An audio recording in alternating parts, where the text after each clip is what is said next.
Every one of you to the Athenaeum of Philadelphia's Spring Speaker Series. I'm Beth Hessel, the Executive Director. You also see on screen Tess Galen, who is our events coordinator, who helped make sure you all were able to get onto this talk tonight. So we're grateful for all the help that Tess gives for that. And our speaker and our moderator this evening, I will introduce in just a moment. If you are a member of the Athenaeum, you know that we are a home for people who love books, who love learning, who love the history of Philadelphia, who love the city as it is today with all of its rich history and diversity, who love to come together to talk and learn and engage with our world and with our city. If you are brand new to the Athenaeum and this sounds like a place that you would like to know more about, we invite you to call us, to email, to stop on by for a tour and learn more about how you can become a part of our community, because we would love to have you. Now tonight, before I introduce again our special guest, I want to remind everybody of the little intricacies of the Zoom screen. If you're on a computer or a laptop, you will see in your upper right-hand corner a little icon that says either speaker view or what's the other one? I usually click on it. Speaker view or gallery view. If you do speaker view, it will just show the person who is talking, and that's the view that you're going to want during the conversation. So you don't see Tess and I, but you see Kareem and Richard. Also at the bottom of the screen, if you're on a computer or a laptop, you will see the Q&A icon and the chat icon. The chat icon is the place where you want to give your 2 thumbs up to our speaker tonight and send your love. The Q&A is where you put questions, and anytime during the talk, if you have questions, you can put them there. I will moderate those during the Q&A time. So definitely put those there, and we want to hear your questions. Tonight, it is honored to welcome 2 remarkable gentlemen to our lectern, our virtual lectern tonight.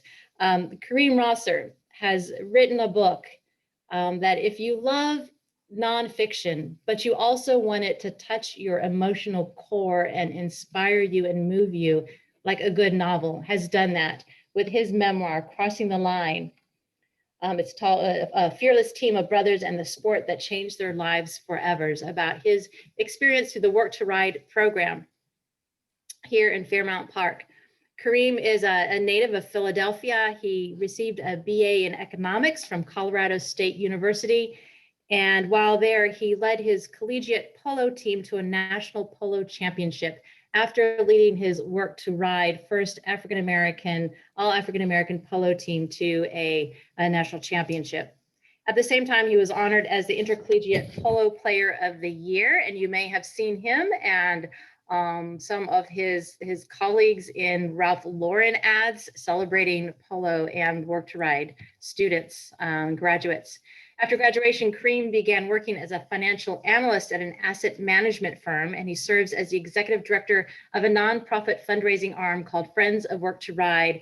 And he is also a next door neighbor of the Athenaeum. So we look forward to hopefully seeing more of him there.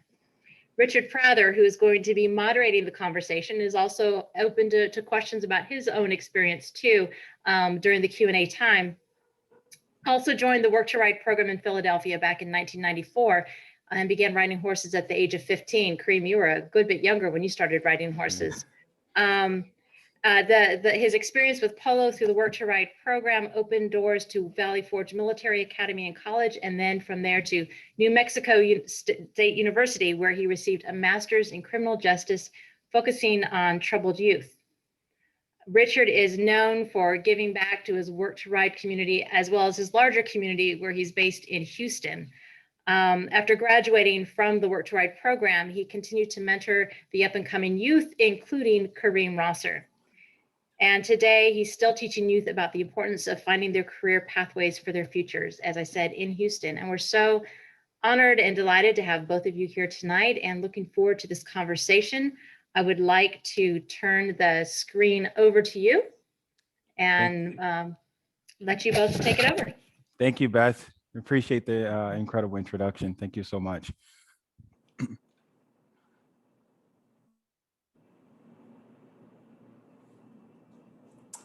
Okay, are you okay?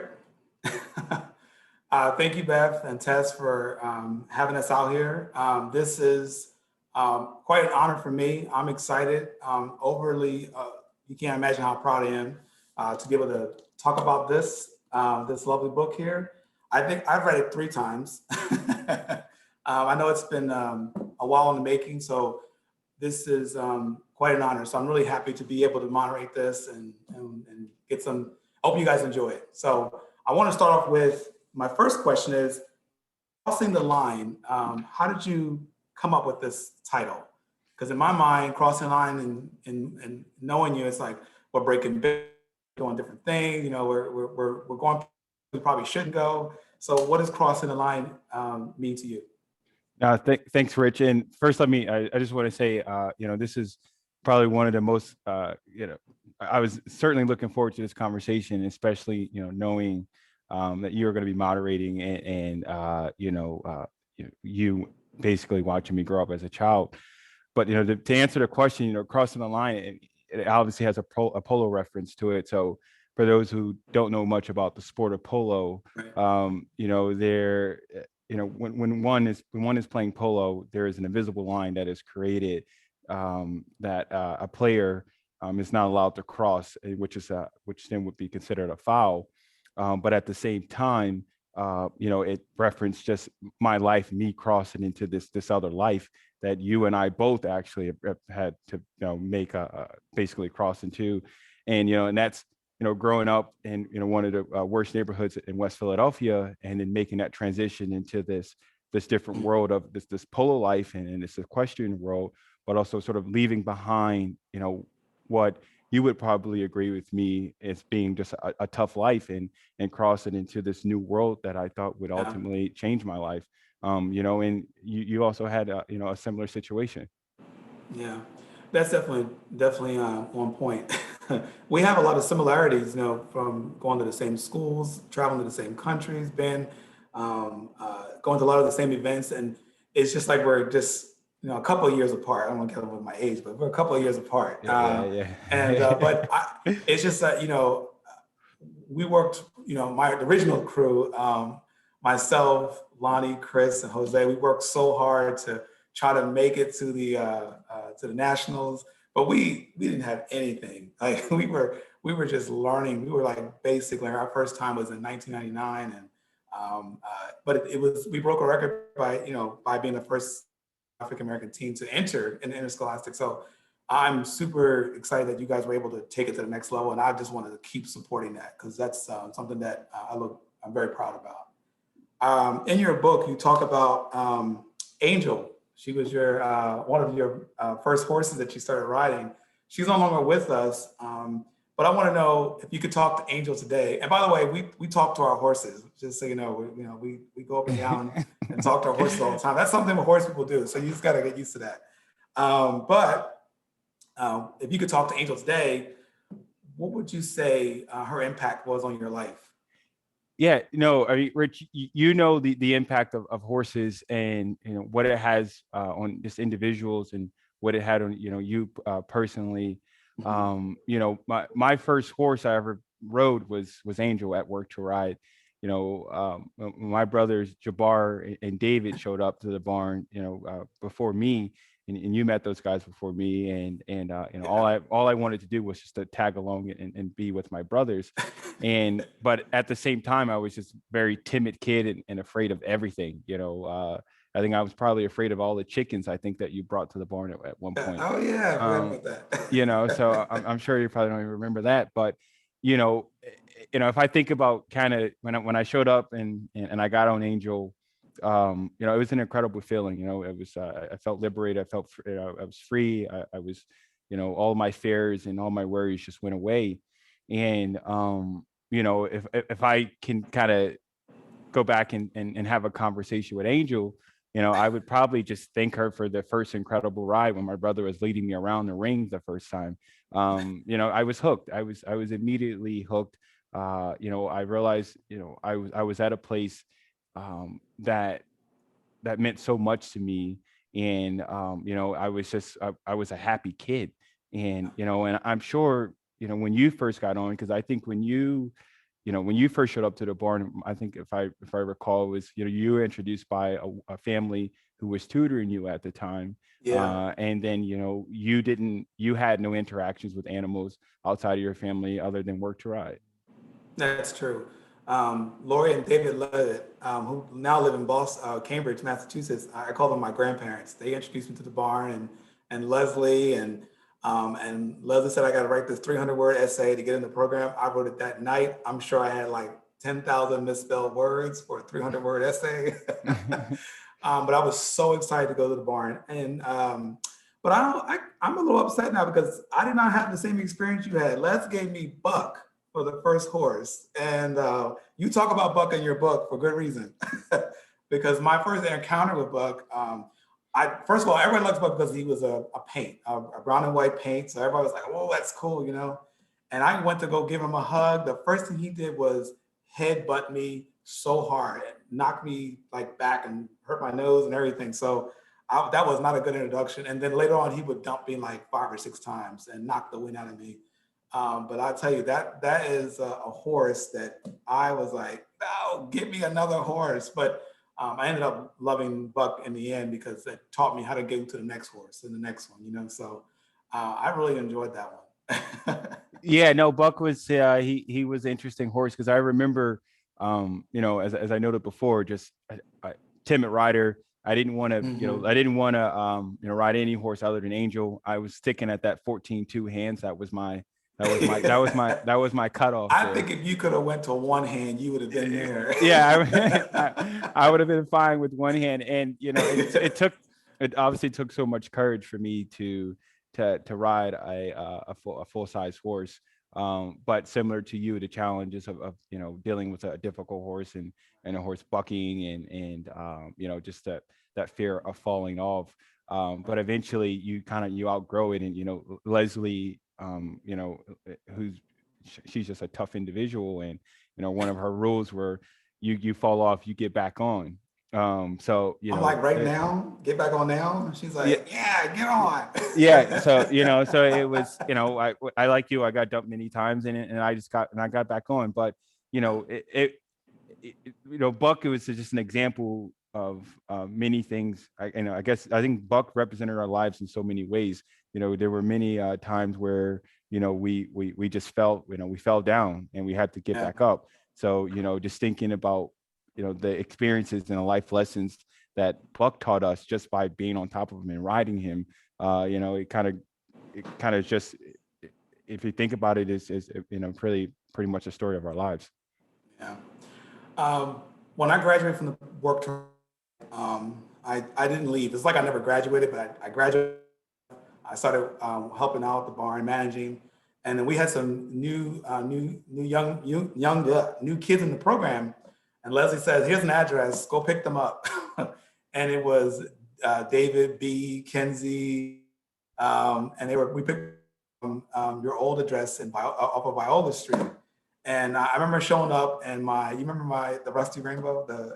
I had this old truck, 1986, and it had like dents in it and body work all over it, rusting out. So it was just a mess, but it was a strong truck, and that was my first vehicle. So I went to go pick them up, and I remember when I met your mom for the first time, I didn't think she liked me because she was like, "Who are you? And where are you going? Do you know Les?" And David would always say, you talk about David in the book, and David would say, "Mom, no, that's Rich. He's cool. We going to the barn, get in." And I remember one time you wanted to get in, and David was like, "No, you can't handle this." He pushed you back. And I didn't know you at the time, so I was like, "Yeah, get back." And so I ended up, driving off with those guys. But it brought me back to like reading this book brought me back to like Viola Street and driving up and down the street. Everybody knew me because of the truck and Les, and it brought back some really good feelings. And I wanted to know from you, how did you feel when you had to leave Viola Street? Yeah, no, I mean, it's so funny just thinking about that. And I vividly remember all of those days because, I always wanted to be with my older brothers and and, seeing that the older guys, they were always, majority of the time they were up to no good, unless they were with you, because then I know you weren't gonna, you're pretty straight arrow. I was definitely yelling at a lot of them for a lot of things. You're right. Right. About that. So I know when they were with Rich that things were going to be okay and we were not going to end up in some trouble that I did not want to be in. Right. But I mean, Viola Street was a tough place, right? Yeah. It was, the neighborhood.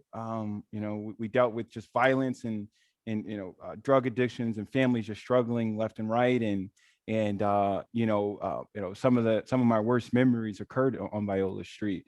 Yeah. And I detail in the book just how it was a struggle for my mom personally, her raising 6 kids as a single mother on welfare. There were times where I talk about how we slept on the living room floor with no heat, and we used the stove sometimes to heat the entire house. Viola Street, it wasn't, it wasn't a pleasant place, and it doesn't really bring back any really pleasant memories. But I know every time I had an opportunity to leave Viola Street, I wanted to leave. I would see you and David and B and all you guys go away and drive away. And as a kid, I was sad because I wanted to be a part of that. And then especially after I got my first fix in riding a horse, all I wanted to do was to ride again and keep on riding. So when it's funny because I remember she still has this diesel truck, this green truck that. Oh yeah, that's right. She still does. There's this truck that is basically, I think the truck is older than me. It might be. Yeah, I think probably, I don't know, around the same age. And, we lived on the corner of Viola Street right near the firehouse. And so we're right on a very busy intersection in between Belmont and Parkside, for those who are from Philadelphia and know that area. And I remember I could hear the diesel sound of the truck, and it always had this very distinct sound.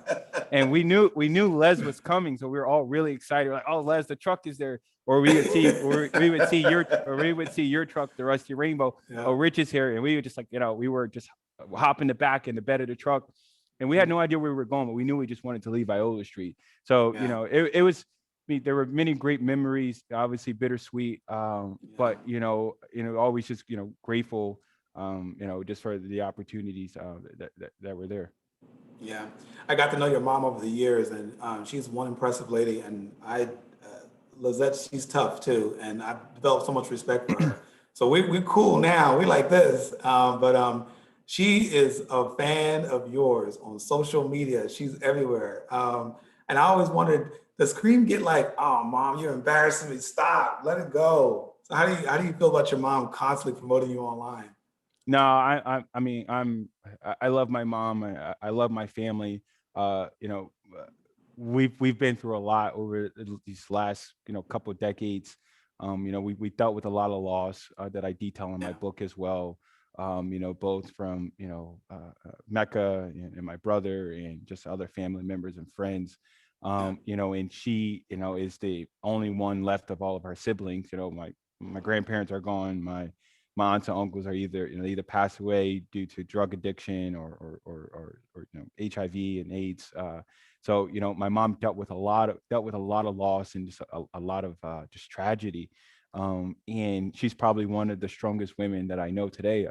Her and Les are both are two incredible strong women who I look up to every day. They are some of the there are many of the reasons why I continue to work hard and want to make a difference.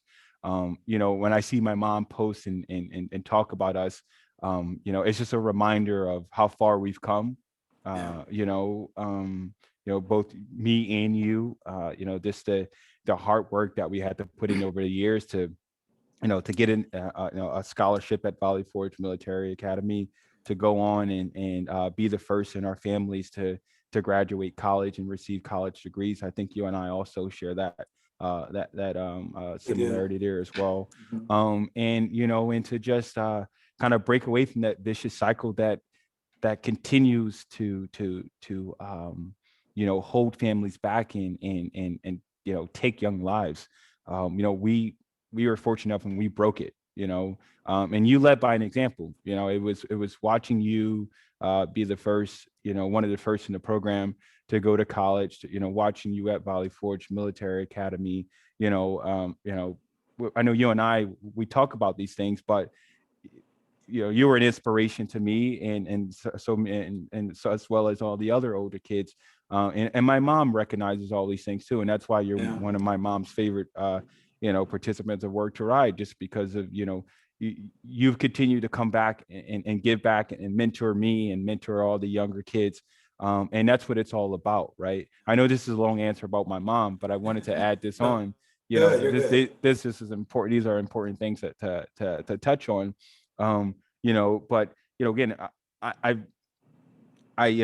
there's a few people in my life that has had such a huge impact, and my mom is one of those people. Watching her struggle, just continue, it motivated me. Each day it makes me want to work harder.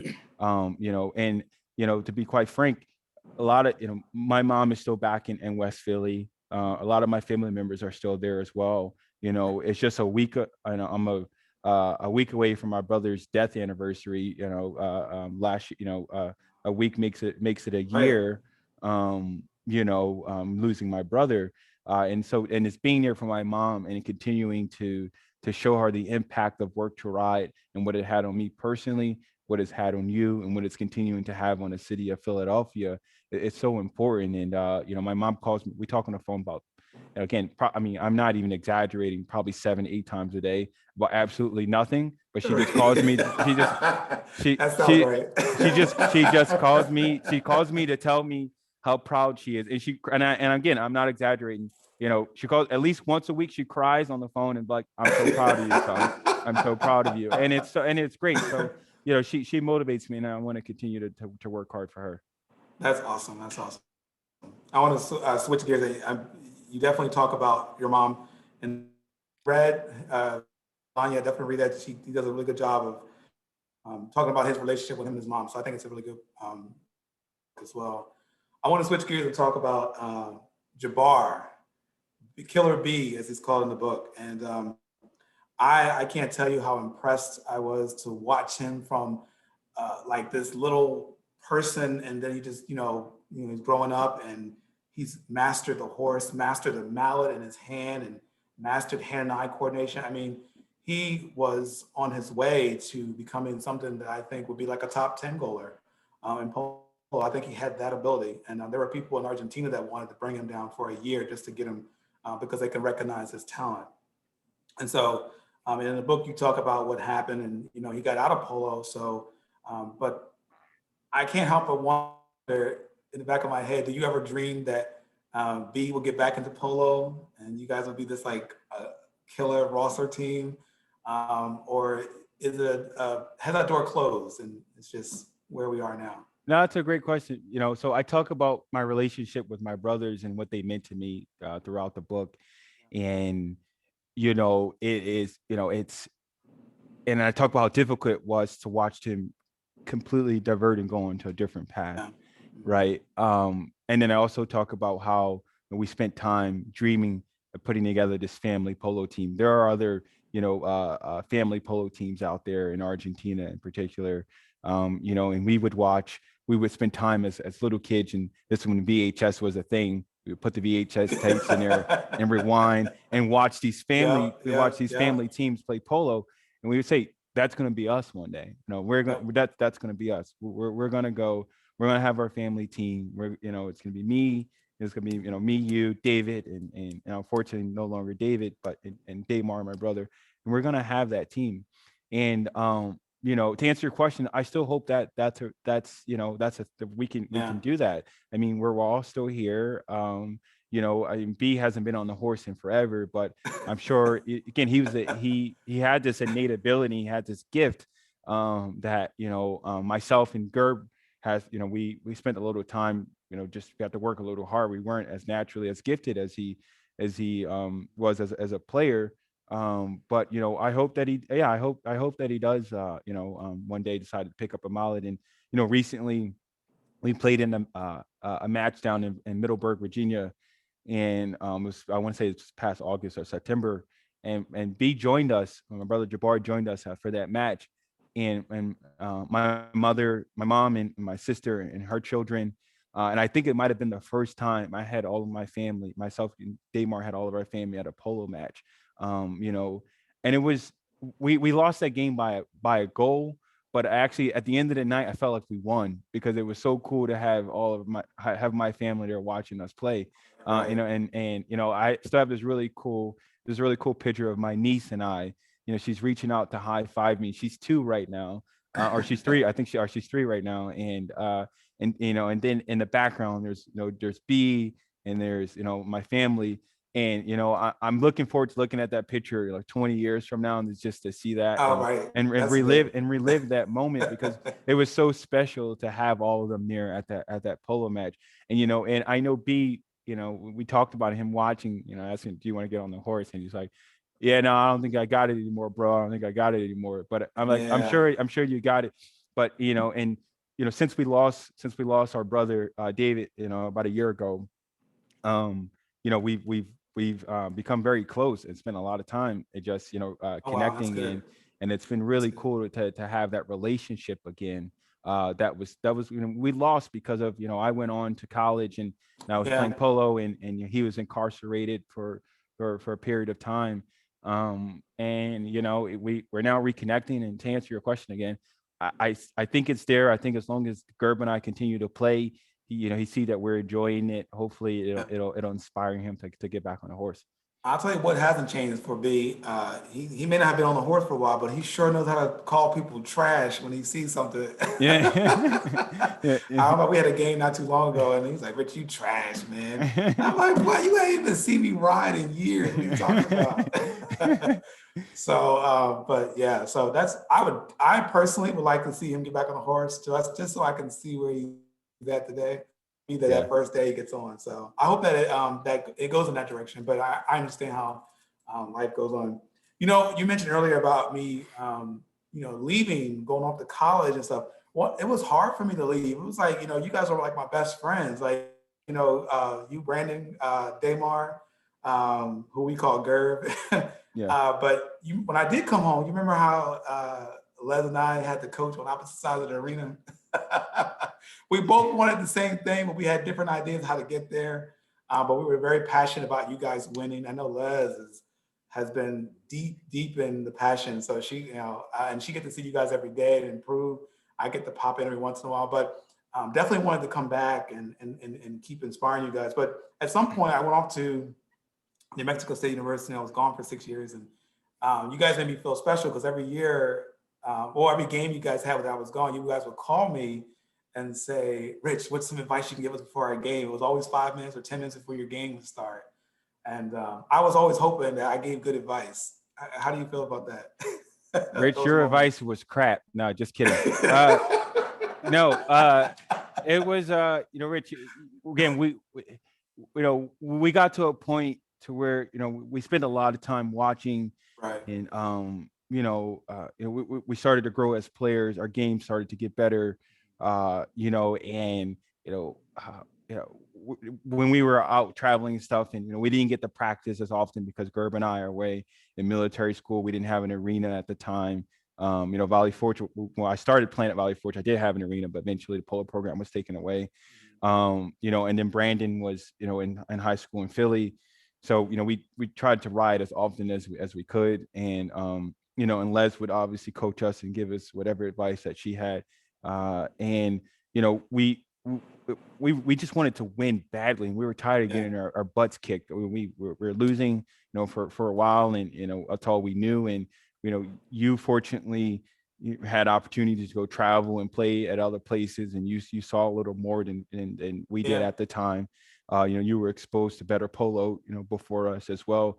So we knew that you had some sort of knowledge of some things that could help us. And then I was still learning to grow as a leader too, and learning how to captain a team. I really, didn't have much experience learning and knowing how to be a captain. And then, fortunately, my military training at military school, I was able to transfer some of that onto the playing field. That allowed me to help, Coach Gerb and Brandon when we were out there. Because when you're out there, you have a coach, you hear people screaming, there's a lot of stuff going on the sideline, but it's really just the three of you on the field at the time or in the arena, and they're big moments and critical moments, and there are some very close games. And I think what separates the good teams from the bad teams and the good leaders from the bad leaders is how do you manage those critical moments, and how do you go about those defining moments? And you see some even, I don't really want to compare myself to a world-class athlete, but there are some people who can either show up when it matters, and some people fold. But having those conversations with you talking to us through those difficult moments at halftime. I remember just replaying some of the stuff you would say to us in our heads. Or we would huddle up again. Remember, Rich said this, and those were important moments for us, and it led to us winning the national championship. Yeah, that's awesome. You know, I reading the book, there was a game you guys played with Baltimore. I want to know if that was a defining moment that you knew that you had to be a better captain. Yeah, no, I mean, yeah. So I think you're referring to the game before we won the year before we won a national That's correct. championship. That's correct. And yeah, we fell short. I think I want to say the semifinals we played against Baltimore that year, and we lost by a few goals. Again, that was another growing moment for us, right? That was another moment where we had to either figure out, are we gonna win a tournament, or are we going to continue to fall short? And I just took that experience and that moment, as a time, as just again as a growth moment. I look back on it, as a captain of the team, what could I have done better, to lead, Damar and Brandon, or I mean, yeah, how could I have controlled the outcome of the game? Sometimes it's out of my control, but there are moments where I had to recognize that I had to do less, because I was, I remember that I was trying to do everything. I was trying to play offense. I was trying to play defense. Right. I wanted to take every foul shot. You didn't have the trust of your team. Yeah, so it was more of a personal thing. It wasn't even my teammates. It was like, okay, let me step back and look at how can I utilize the other two guys? Let me allow them to show up and make plays and be a part of the game. And that was a big moment for me. And it wasn't even I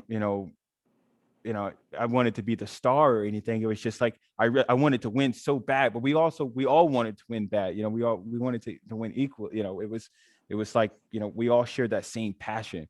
But I just had to. I think in that year I realized, Kareem, you needed to step back and let your teammates take over and contribute to the game. I want to talk about a little more sadder part of your book, talking about Mecca. Yeah. And there's a lot there. So, but I want to know, how are you feeling today about Mecca? How has she inspired you to be where you are today? However you want to, answer that, but just want to kind of feel how you are today about it. Yeah, I mean, Mecca, and those for you who haven't read the book, and I encourage everyone to pick up a copy.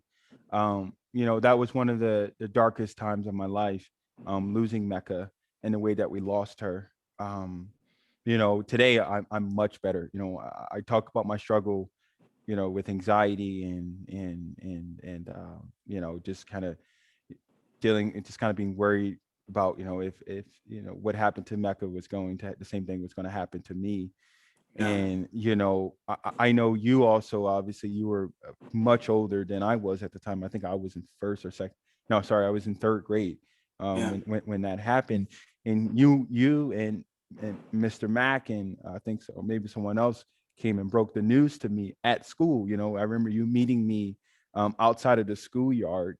Or actually, no, I think you guys, sorry, excuse me. I think we drove you to the barn first. No, you actually met me at the classroom. I remember my teacher pulling me. Again, it's just like I was in third grade, but I still remember this. I remember you pulling me out, you and Mr. Mack pulling me out of the classroom. And we were right by the stairwell, and you guys were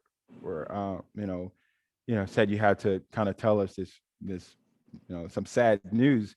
And and we're all kind of like, what the heck is going on? We kind of, then we leave, we pack up, and we go outside in the schoolyard, and you break the news that Mecca and her parents were all murdered. And I just remember, like, it was like I just lost it. And and for a very long time, I just didn't believe that it was true.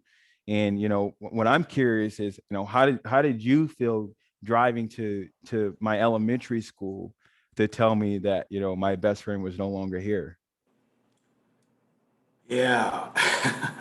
It's funny because, well, not funny, but me and Mr. Mack, Les was a wreck. He was at the barn. I'm not sure how I got the news, but I was at the barn and I think I want to find out. I got there, but it was really painful for me because it didn't make sense because I kept saying to myself, repeating, we literally just dropped her off about an hour before it happened. From Cowtown Polo, went to practice her out there, and We we were just at, dropped I her. think we were at Valley Forge. Was it Valley Forge? I think Okay, I so. know it was at a practice. We left a practice game, Yeah. and we, that's what I remember Lezlie saying. Like, we just dropped her off. We just dropped her off. You know what I mean? And I think Les was thinking, what if we got in some traffic and it would have been an hour later, she would have been with us. I know we had that conversation. But going towards to pick you up, we didn't want you to find out in the news. That's the one thing me and Mr. Mack was like, we can't let this be found out in the news. And so I think I asked your mom, if I'm not mistaken, it's okay for me to go tell them. I think she was working or something along those lines. I just want to make sure, because, sometimes people get upset with that. And so we went there and we was like, do we tell them in the school? Do we tell them in the, like me and Mr. Mack was going back and forth. How do we tell you? Because we knew that you guys were like best friends. And it's just like, I mean, at the end of the day, there's no right way to break bad news. So it was just really incredibly sad for me to do that. I mean, when we told you, you're right. It's like cartoon, like they got the big old eyes and it just fills up with water and the one blink and it's just down. That's what you were doing. And your brother was with you too, Damar, but I think he was just too young to understand. I He knew think you was Kareem as well. upset. Yeah. Yeah, and yeah, Kareem as well, right? But it was just, I just remember that, like crocodile, like they call them, and it was hard.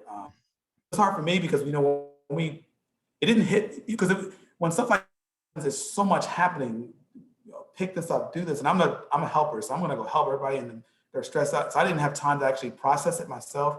But when I processed it, I was cleaning her stall. I'm sorry, let me rephrase. Mecca rode Buddha, one of the horses named Buddha, and I was cleaning her stall, and Buddha happened to be not in the stall. It was empty. And in that moment, I recognized that she's gone. And that's when it happened. So I started crying in that moment. And there was nobody around. It was an empty barn. I was still cleaning stalls. It was just when I got to her stall, that's what happened. It was just, and I became very angry, I'm just trying to figure out would you be happy if we never find her their killers rather? Yeah. I mean, obviously everyone, it doesn't bring her back, right? It doesn't bring them Yeah. back. They're gone. They're here with us in spirit. Would it make me feel better that if the person is brought to justice and they are were put away for a while? Absolutely. But I dealt with such, and I dealt, the pain was there for a very long time, and just the anxiety and the grieving process was so painful. And I remember as a kid, I never really talked about it much with anyone. And it's so funny because my own mother, when she read the book, and she apologized because she didn't realize that I was dealing with that when I was a kid. I didn't either. And I didn't either. I remember, for a while I was I thought I had some sort of, I was, thought I had asthma, and I felt like I Right. couldn't breathe, and all the things that you learn, whatever is anxiety or panic attacks. And, I went and I remember like, going through a bunch of tests to figure out things were wrong with my lungs and all this other stuff. And they couldn't find anything. And now that I look back on it too, I don't even think even doctors told me I had like anxiety, which is sad, but still, Right. but Yeah. yeah, I dealt with that, and it was crazy. And I don't think I even ever told Les about it really. I think when I was at the barn, and that's one of the special things about work to riding, being at the barn, is you forget about those things. And Yeah. my anxiety and my fear and all that went away when I was at the barn, right? Lezlie created this safe haven. She created this place where we all felt safe and we had purpose and we wanted to be there. And so, I think, that side of me probably wasn't, apparent or really wasn't there. I mean, I'm sure Les probably did know some of the stuff about me, but, I was a very anxious kid and yeah, so they find a person who murdered Mecca and her parents, that would be an incredible thing. But at the same time, it doesn't bring my best friend back. Yeah. I appreciate you expressing that. I think that, it's important that you brought up about your anxiety, because I think mental health is something that we as African American men do not talk about a lot. And there's a lot of things out there. So I really appreciate you bringing it out, and you gave me a different perspective of what that looks like and how that was. Because I remember the times when you were what I would call overly dramatic, but you were having a panic attack, and I had no clue. And that to me was when I read the book, I was like, dang, I missed that cue, but I didn't know. So I really appreciate you bringing it out. So if anyone out there is going through anxiety and it's a real thing. So I'm hoping you can help some people. By people reading this, it helps them. So, but I want to along those same lines. You had a chance to talk with your sponsor, and you mentioned to him that I need to be around horses because horses help me sleep. And I think he said something to the effect of, well, go run around the block. and you said you bit your inner lip and you were holding back. What were you holding back from saying to him? Yeah, so and I think just to, you're referring to my sponsor who paid for my education at Valley Forge, paid for a portion of my education when I was at Valley Forge, who was not a big fan of me playing polo and pursuing a polo career and me going to college and wanting to play polo. It was hard for me, as much as I tried to articulate to him what horses meant to me and how it was, and how it affected my life and how it was continuing to change my life. He unfortunately just didn't understand that. And, but thankfully, I was mature enough and I recognized, what horses was doing for me, that, I didn't let his, what he wanted me to do to persuade me to go do something else that would have ultimately made me unhappy. And all I could do was to bite my lip and kind of, take the heat from him, if you will, because I didn't want to go to a military academy, or I didn't want to pursue a military career, and I wanted to play polo because that's what made me happy. I was just being the bigger person. And but again, I'm so appreciative and so thankful and grateful that he stepped up and sponsored my education. But it was unfortunate that I had to deal with him in that type of relationship. But it is what it is, and one of the things he's always told me was don't let him down. And that's a great I was just going to say that was a great segue into my next thing. I think you never let him down because you not only excelled at polo, but you excelled at your studies. You excelled at many different things for Work to Ride and for Valley Forge and for his reputation. So I am very proud of your maturity in that moment to be able to not blow your top and to see the bigger picture. I think that's really impressive. And how you articulate that in here is even more impressive. But I know we have people out there want to ask a lot of questions. So what I want to do is ask a final question, and then we can find out what the audience is thinking. The question I have is, who do you admire in polo today? Who is your overall admired person? So for me, it's always been Memo Garcia. I got to know him, as you mentioned, I've got to travel in polo and go to Florida and different places. And I've always ended up meeting him in different places. And he's always taken the time to actually show me something or talk to me. I just love the way he talked to me and made me feel comfortable about the sport. And so he's always been been someone that I admired in polo. So I was wondering who you admire in polo. Well, the obvious answer is Lezlie, what she's built, and I want to, before we get into Q&A, Sure. I want to just touch on Work to Ride for a second. Absolutely. So for those of you who don't know, I know we've been referencing the program a lot in our story. For those who don't know, Work to Ride is a Philadelphia-based nonprofit that serves low-income inner city kids here in Philadelphia. We've been around for about 27 years, or going on 27 years now. The program was founded by Lezlie Hiner back in '94, and she served as the executive director. Myself and Richard and many other kids in Philadelphia have gone through that program, and it has changed thousands of lives. It's impacted kids and families in ways that can't even be quantified, because a lot of people want to think about, a lot of people are driven by metrics, but what their organization is doing is it's incredible.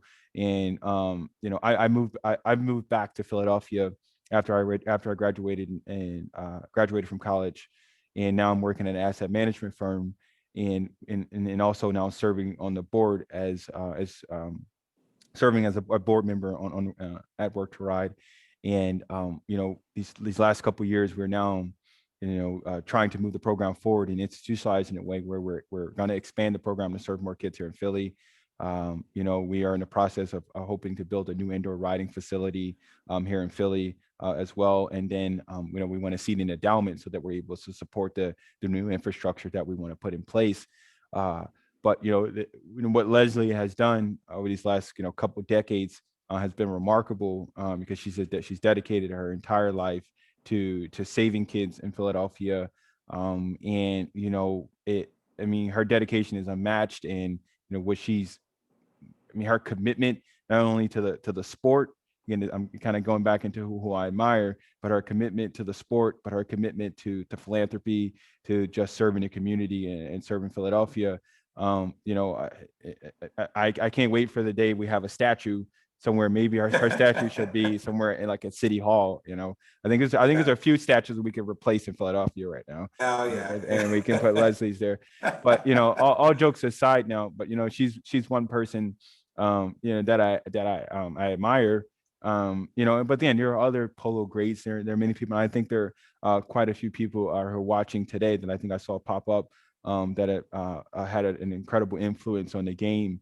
But there's no one that has done what Lezlie has done for the sport of polo. And I'm sure many people will agree with me, because polo obviously has this stigma and has this view that it's this exclusive sport that is for the wealthy and the white. Where some of it is, there's some truth to it, right? You do need to have a little bit of money. You, myself, and a few others are the only few people of color in the sport. But Lezlie has opened doors for a number of people. She has proven that the sport is inclusive. And the Work to Ride program has been a feeder for the sport that that has been taking kids from disadvantaged areas and giving them opportunities that they normally wouldn't have. But again, Memo is obviously is a great person, but I'm thinking about people who are impacting the sport in a way that has never been done, that at least that I know of. Yeah, and I appreciate you saying that. That's definitely awesome. I think Work to Ride has definitely produced some great characters. So it's definitely been a pleasure,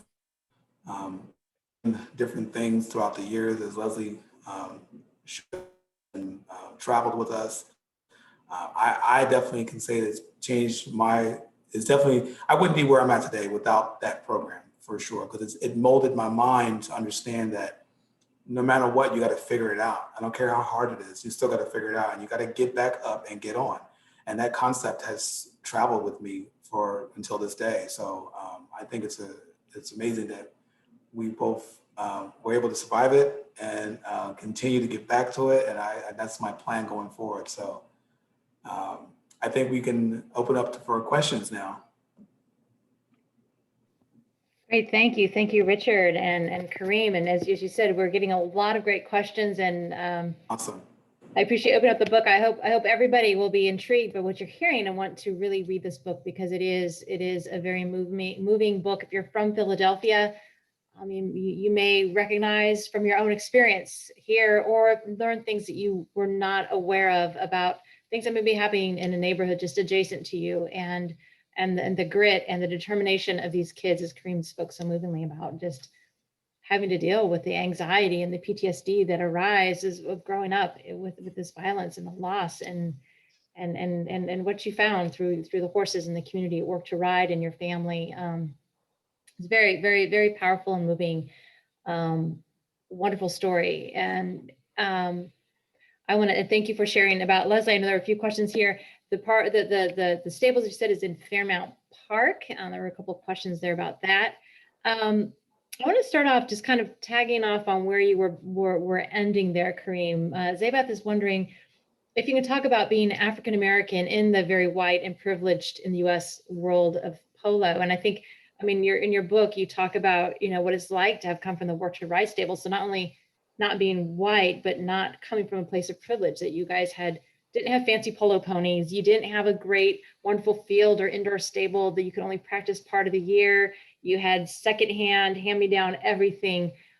What was the experience for you as you got into polo, where you stood out in the crowd from everybody? Yeah, no, I mean, it took me a while to get comfortable. I think it's like anyone. You go somewhere you're unfamiliar with, you're kind of like who's who, who's what, you know, and then especially, you know, clearly being the only black guy in the room, you're obviously trying to find comfort within that there.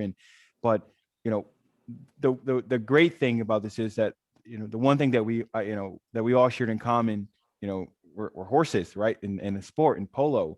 So, you know, I would find those things that where, you know, I knew I had something in common with the other person. And, you know, that was the icebreaker, right? That was there. And I, you know, eventually found ways that, you know, that made me comfortable in the room with those folks. You know, as I started to open up and people wanted to learn more about my story, I would share, you know, who I am and where I come from. And I've always been very proud of where I come from. I have no shame of my background. But, you know, and then I would just let my talent speak for itself. You know, I would go and play polo, and, you know, people were attracted to the fact that, you know, I was a decent polo player. You know, and that certainly helped, I think, with any questions of, you know, who is this kind of kid coming with these duct tape boots and, you know, hand me down, knee pads and, you know, helmet that probably was, you know, broken several times, but I'm still wearing it because I have to. You know, and it probably wasn't protecting my head, but, you know, the sport and the horses and all those things just made it so much easier to be involved in a white sport, in this elite sport. You know, eventually I kind of didn't really see color. I just saw, you know, it was the horses that connected me. Which is powerful. The power of horses. Somebody else asked, why polo? Would any other sport have met the same end or need or passion for you as polo, or did it have to really be polo? No, I mean, polo. I think polo chose me. I think more than me choosing polo, if that makes sense. You know, you know, and I think, you know, there are also there are many other inspirational stories in other sports, right? You hear a lot in soccer, you know, basketball. People who come from humble beginnings and end up doing great things, and sometimes are incredible athletes, or they're are, you know, are stars in other ways. You know, I've always been a very ambitious and, you know, just curious person. So, you know, I like to think that if it wasn't polo, that I would still be on a trajectory to doing something, you know, good for myself and having a positive impact. You know, so, but I'm glad that it's polo. You know, it's incredible. It's a great sport, and you know, what's better than like spending your time, you know, mucking stalls and hugging horses and smelling like a horse at the end of the day. You know, I think that's, you know, it's great. I think polo definitely helped more than in other sports, because if it were football, basketball, we would have blended in. I think that polo allowed us to shine more so because we were the only African Americans playing it. So that brought a lot of attention in itself. So I think from that perspective, I think that was one reason why it helped us get to where we are today. So Jill, who you know, Kareem, she says, your book is awesome. And she read it cover to cover the minute it got there. And she's asking a question which several other people have asked also about your sponsor at Valley Forge Military Academy. It's like, she's waiting for the shoe to drop. Every time you met with him, he's like, don't let me down, don't let me down. And he didn't appreciate, what are you doing with polo? It doesn't make, why aren't you going in the military, right? So she's wondering, other people wondering, did he ever figure out how good polo was for you? Has he ever congratulated you, read the book? Do you know, has there been any kind of resolution there? Or is that shoe still hanging up here somewhere waiting to drop? That shoe is still hanging there. It's you know, I haven't had a word with him in a couple of years. You know, I thought it was just best for me to you know, just kind of go my own way, if you will. And again, you know, I'm so grateful, and I appreciate every bit of support and you know, his commitment to helping me, despite it being a little challenging at times. You know, and I was able to receive an amazing education. You know, this, you know, despite his toughness, and you know, he clearly had a soft side, and he was a generous person, or he would not have been writing a check for me to go to Valley Forge, right?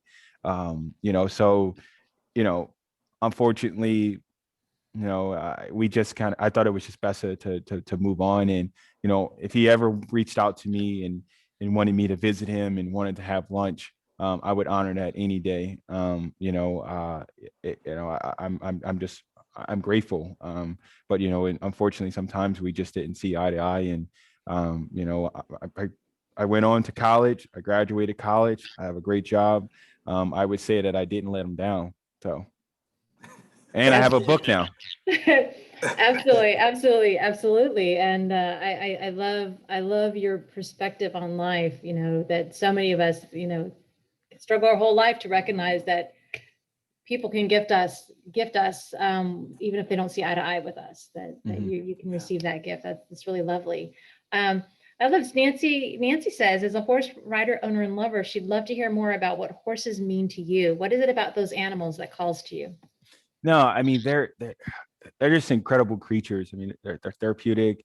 You know, I was chatting the other day, and I was talking about how, you know, when you're with a horse, or when you're with horses, you know, they command all of your attention, you know, for a number of reasons. There are times you just don't, I mean, you'll be silly to not pay attention because you may end up getting hurt, you know, or, you know, you're just dealing with this massive creature that you just want to be aware of what's going on and trying to understand. And, you know, what are, you know, they're giving you signals, and you need to try to comprehend those signals. What does that mean? And, you know, for me, first, I'm a terrible multitasker. So that's like one of my things. So I have no choice but to focus on the horse. And, you know, so, you know, but focus on the horse again. This is when you check out from everything else, right? You're paying attention to this animal, and, you know, you're calm, and you're, you know, you just have nothing but great thoughts. For me personally, my anxiety went away. You know, and it was just me and the horse every time I was with the horse.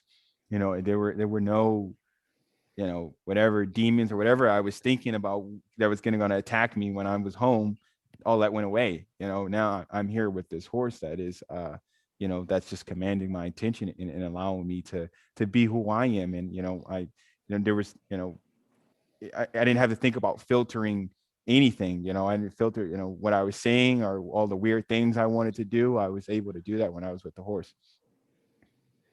Well, before we lose everybody, there's one question I want to make sure that you answer as we're at the 7 o'clock hour, and then I've just got a couple more just to wrap up. Sarah wants to know, how can people support Work to Ride? Yeah, no, it's great. So we're actually getting ready to enter into an active phase of a capital campaign to, as I mentioned before, we want to build a new indoor riding facility. We want to seed an endowment, you know, and we're going through a lot of organizational changes. But if no one's even interested in the capital side, which always we're looking for general support to help with the operations. visit our website, worktoride.net. You can reach out to Lezlie there as well, or give give Lezlie a phone call.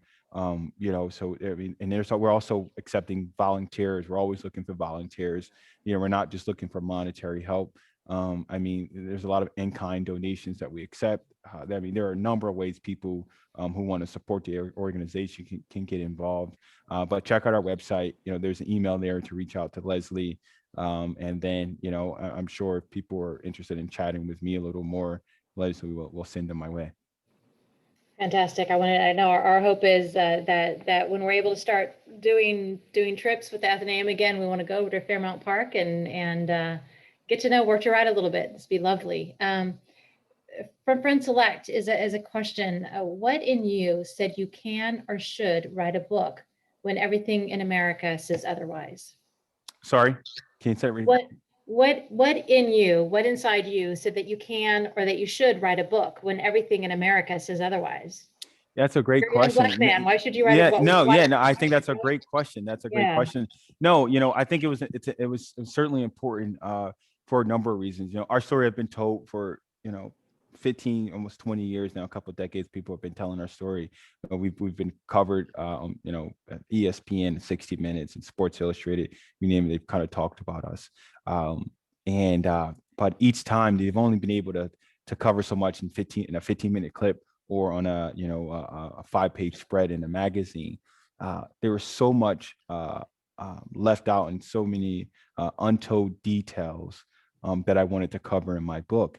Just to talk about Leslie's greatness and Richard and what the program has done for me and my family struggle, because I even seen some